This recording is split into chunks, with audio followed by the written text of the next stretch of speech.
ప్రస్తుతం మారిన life style, ఆహారపు అలవాట్ల కారణంగా పలు రకాల రోగాలు చుట్టుముడుతున్నాయి. ఈ క్రమంలోనే చాలామంది ఎక్కువగా క్యాన్సర్ బారిన పడుతున్నారు. ముఖ్యంగా మహిళల్లో క్యాన్సర్ మహమ్మారి తన తడాఖా చూపిస్తుంది. మహిళల్లో వచ్చే క్యాన్సర్లో రొమ్ము క్యాన్సర్ కూడా ఒకటి. ఇది అత్యంత సాధారణ క్యాన్సర్గా మారింది. ప్రతి 30 మంది మహిళల్లో ఒకరికి ఈ క్యాన్సర్ వస్తుంది. ఎన్ని రకరకాల క్యాన్సర్లు ఉన్నా మహిళల్లో వచ్చే బ్రెస్ట్ క్యాన్సర్ మాత్రం మొదటి స్థానంలో ఉంది.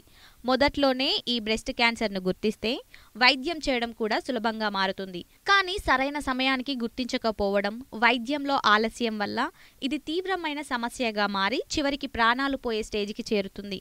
అయితే మహిళల్లో రొమ్ము క్యాన్సర్కు అసలు కారణాలు ఏంటో ఇప్పుడు తెలుసుకుందాం. బ్రెస్ట్ క్యాన్సర్ రావడానికి మొదటి కారణం మారిన జీవనశైలి. అదేవిధంగా శారీరక వ్యాయామం లేకపోవడం.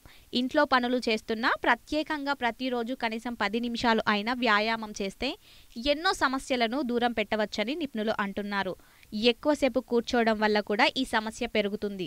అదేవిధంగా హార్మోన్ల అసమతుల్యత ఒక కారణంగా చెప్పొచ్చు.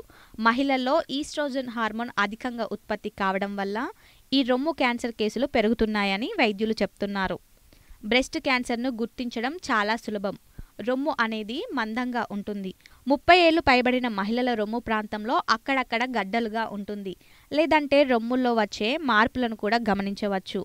రొమ్ము ప్రాంతంలో ఏర్పడిన గడ్డలు బాగా నొప్పిగా ఉన్నా, చనుమొనల నుంచి రక్తస్రావం, చర్మం బరువుగా ఉన్నా కూడా బ్రెస్ట్ క్యాన్సర్ రావడానికి అవకాశాలు ఎక్కువగా ఉంటాయి. మీకున్న క్యాన్సర్ పరిస్థితిని బట్టి, అది ఏ దశలో ఉందో దాన్ని బట్టి వైద్యం అందిస్తారు. Surgery, chemotherapy, radiation therapy, targeted drug therapy, hormone therapy వైద్యం కోసం ఉపయోగిస్తారు. ఇలా మీకున్న క్యాన్సర్ దశను బట్టి మీకు వైద్యం అనేది చేస్తారు.